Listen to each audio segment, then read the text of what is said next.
A lot of us don't know how to be friends anymore.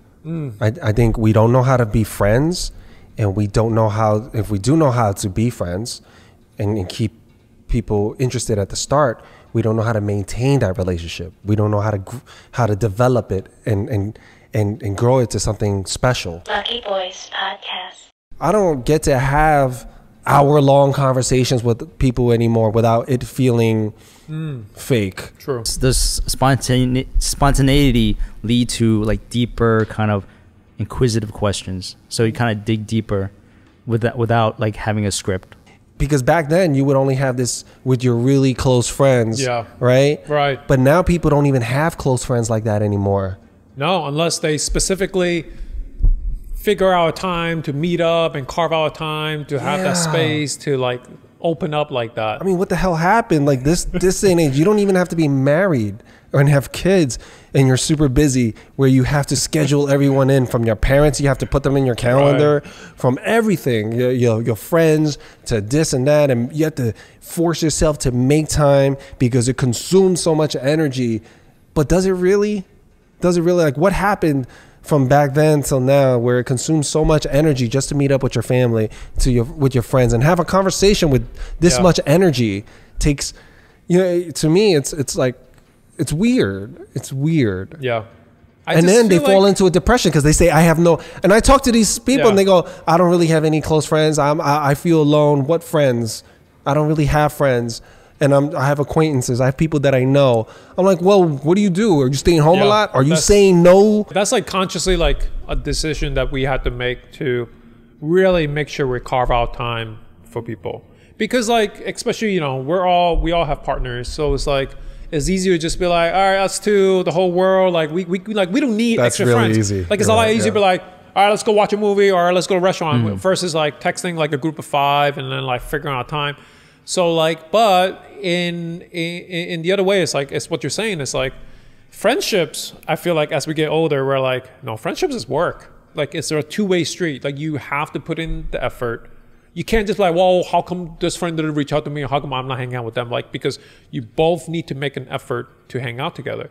And so like when I'm actually home, when I'm not traveling or when I'm not busy with work, like I look at my weekends, I'm okay, I have these weekends free. I need to go and see my friends, or else it could easily be another month because and that person will become a stranger. Yeah. Say next week I'm going to see my dad. And then the week after I see this other friend. So if I don't see my other friend in New Jersey this week, that's going to be a whole other month.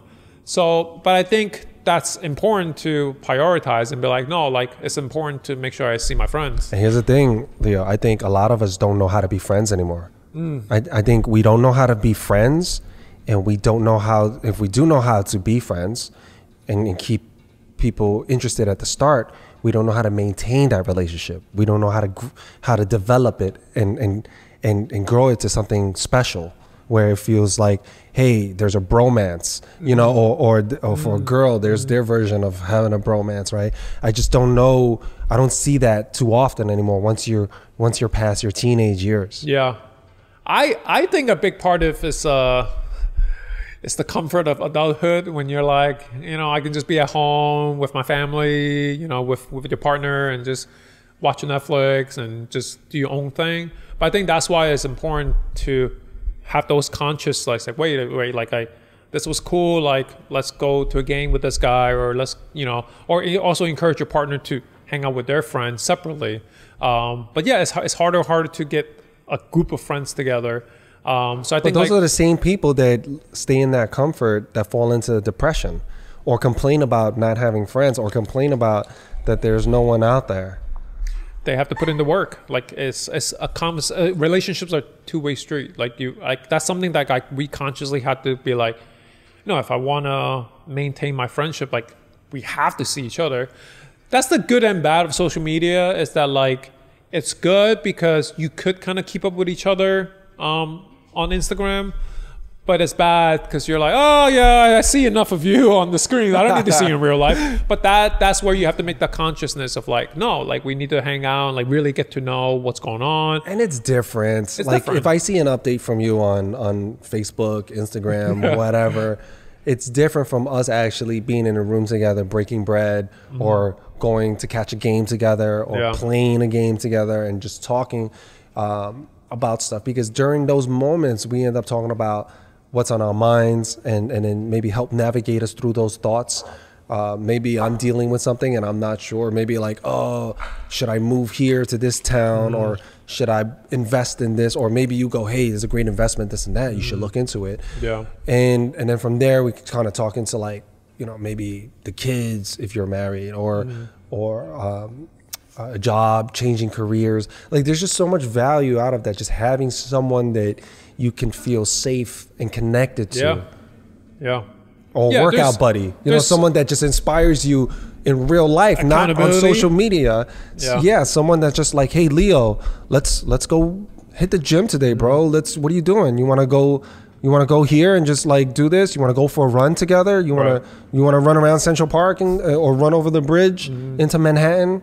Let's do it, man. Yeah. We'll grab a smoothie and a salad on the other side, or whatever, or grab a beer when we're done. It's all good. It's different than kind of doing that on your own. And I appreciate those moments when I'm alone, but I also appreciate the moments that I get to do that with my friends. Yeah. And hey, for the record, I have a wife, I have kids that I'm very happy with, and I consider them also like, we do have a great relationship where it's like a friendship. I'm a kid's parents, but I also like play with them and hang out with them like they're my friends, and we have a great bond. Yeah. And same with my wife, we talk and we laugh like as friends. Yeah.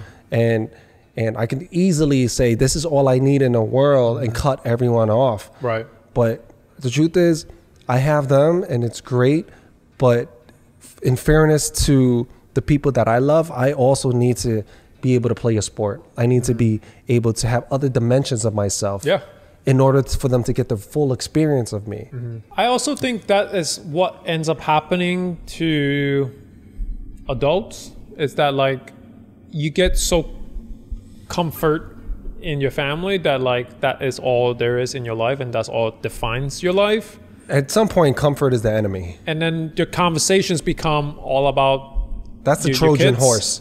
So like that's why it is important to still have your own personal hobbies, to go to games, to do the things that you personally like. And it's actually very healthy to not do that with your family, to have some alone time with buddies. It's got to be good for your mental health. Yeah, for sure. Absolutely. I think that's why we fall into depression, because we stop doing things that used to make us happy. That we enjoy, that we love. Yeah. And not necessarily your stuff you enjoy doesn't mean that your partner will enjoy it the same way. And it's not selfishness. It really is mental health. We talk about balance all the time, but like it's not like you're going to the game every week, every day. It's like once a while, once a month, or whatever. But like what you're saying too, like it's a very different conversation with your friends to talk about moving, to talk about investment, talk about different interests. And even that level of those conversations is very different than how you talk about it with your parents, with your kids. Like when you talk about kids, about, buying a house, like it's a whole different conversation talking about with your peers, with your friends. So it's important to have all that. So once you feel like that part of you is missing, like that's when you need to... If you're off balance, you find that something's missing in your life. It's probably that. Lucky Boys Podcast.